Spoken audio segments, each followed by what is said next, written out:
This is a Wink. It's not really a car because it fits into a different class of street-legal 25-mile-per-hour vehicles known as LSVs or low-speed vehicles. They aren't full cars, yet they're a lot closer to them than a golf cart thanks to features like electric windows, air conditioning, 3-point seatbelts, etc. There aren't very many of this class of vehicle in the US, at least not yet, but that's changing, and quickly. Hey everyone, Micah here with Electrek, and today I'm coming to you from New York City, where we are testing out the Wink Motors low-speed vehicles. Come along with me while we check them out. I had the chance to test out two different Wink models, which were fresh off the line, even still with their packaging on them, so I got to be the one to remove the plastic, though I forgot a couple pieces apparently.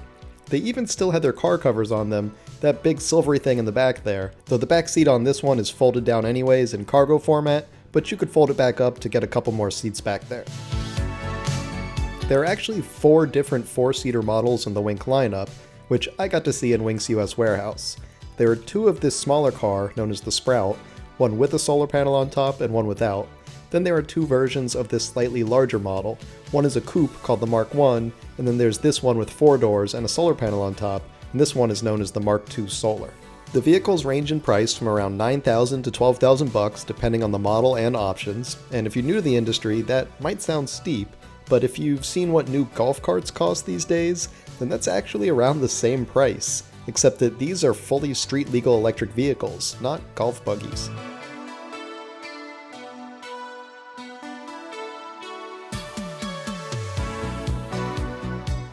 So why would someone want a little runabout like this? It's basically a more efficient, lower-cost alternative to a car.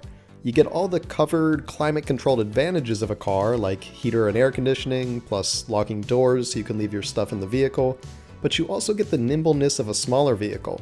Not quite like a bike or scooter, but almost. You can easily park them even in a spot smaller than the footprint of a normal-sized sedan, let alone with enough size for a normal car to wiggle into. Heck, you could probably park them nose in if that's legal in your city.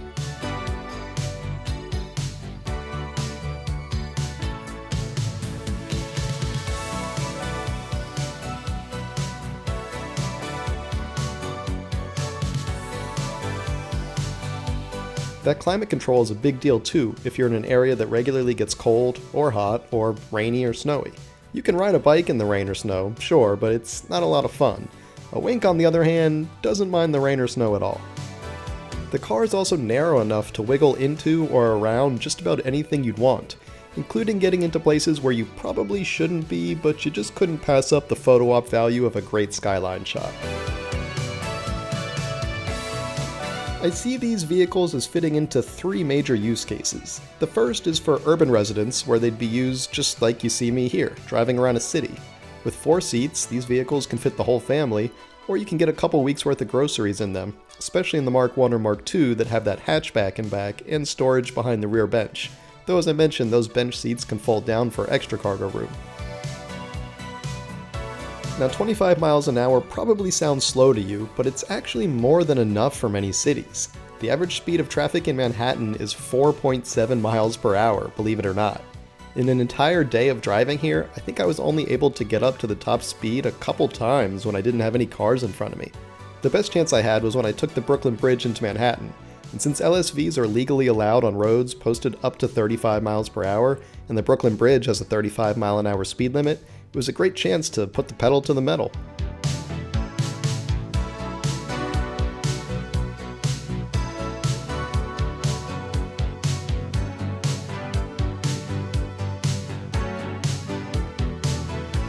The second use case I can see for these is for suburbs or beach communities. Basically places outside of dense cities, but where 25 miles per hour is still an acceptable speed. I'm talking cruising the local neighborhood, taking your kids to their friend's house, cruising along the beach, driving around island communities, etc. And the third use case I can see for these is for planned communities, retirement villages, that sort of thing. Basically, think of the state of Florida. In all of these cases, a small, light, and easy-to-use electric vehicle is a big advantage, not to mention that it's much cheaper than a car, both to purchase and to operate. And if you get the solar version, it might even be free to operate. The solar panel on top can get around 5 to 10 miles of charge into the battery per day in sunny weather, which might just be how much an average city dweller uses their car each day. But of course, you could also charge it up from a typical 120 volt outlet as well. And as far as range, the vehicles have a big lithium iron phosphate battery that's both fireproof and has enough range for between 40 to 60 miles per day, depending on how fast you're driving. Now, one very important consideration about low-speed vehicles is whether or not they're actually street legal, as in DOT certified. There are very few LSV manufacturers in the US. Of the few that exist, only a couple actually produce in the US. The others import from overseas, like a Wink vehicle here. The problem is when you import from overseas, it's even harder to be street legal because not only do all of the components need to be DOT certified and meet the requirements for LSVs, but in fact the factory has to be registered with the National Highway Traffic and Safety Administration. If that's not the case, if the factory isn't certified with the NHTSA, then the car simply is not street legal in the US. And you can actually go on the NHTSA website and look up who are the certified manufacturers to see which LSVs are legal. There are an increasing number of foreign-made microcars coming to the US, but most are not actually street legal, as they aren't produced to federal standards, nor are the manufacturers registered with the DOT. Wink Motors spent over a year jumping through all the hoops to become a street-legal LSV manufacturer, which is pretty darn important if you're going to be driving on public streets. The vehicles have actual VIN numbers on file with the NHTSA and can be registered and plated at your local DMV.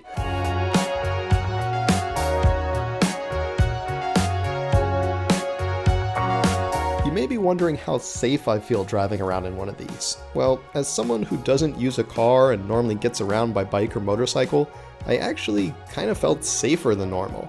Sure, it was annoying waiting in traffic when I'm used to lane splitting and just slipping around cars, and I kept having to fight the urge to use my small size to just slip past cars when there was plenty of room to do it. And look, there are times when you're surrounded by bigger vehicles and you feel a bit out of place on the road in one of these. But when you're in a city like this, just because other cars are bigger doesn't really mean much. They're not faster since you're all stuck doing 10 or 15 miles an hour together anyway. They may be more powerful, so they'll get up to that 15 mile an hour faster, but other than that, they're simply taking up more space. And in a smaller vehicle like this, I felt more nimble and better able to react. And that's especially true since I'm someone that spends 99% of my time on a two-wheeler in a city, meaning I'm always looking at gaps and traffic flow differently than most drivers of living rooms on wheels. And a small, nimble little vehicle like this lets me treat commuting a little more like I do on a bike, just rather inside of a more comfortable and arguably safer vehicle than most of my two-wheelers. Speaking of which, let's talk safety for a moment. When it comes to safety, there are fewer safety regulations that LSVs have to comply with compared to regular cars, so there are not any airbags or crumple zones, etc. But Wink did go above and beyond the federal standards for LSVs, including installing higher quality DOT 3-point seatbelts from actual cars, higher quality automotive safety glass, dual circuit hydraulic disc brakes that belong on a much larger vehicle than this, and several other areas around the vehicle. Plus, you're in a brightly colored car and basically the same height as other drivers, though a Suburban might still have a couple of inches on you. So no one is going to tell you that these are as safe as quote-unquote real cars, but then again, they aren't meant to be. They're designed to be a form of upgrade over micromobility. So if I had to choose between getting hit by a car while on a bike, skateboard, or other ride-on vehicle, or while buckled into a steel frame low-speed vehicle, I'd choose the second one.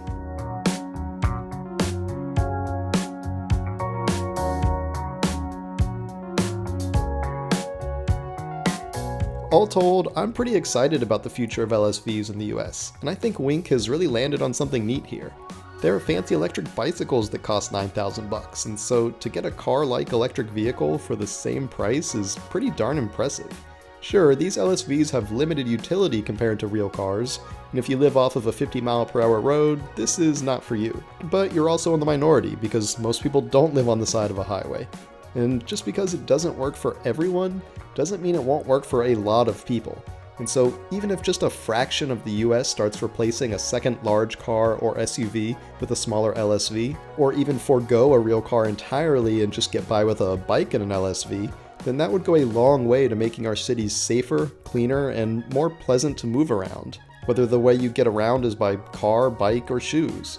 A future with more micro vehicles like these, well, that's a future I want to live in.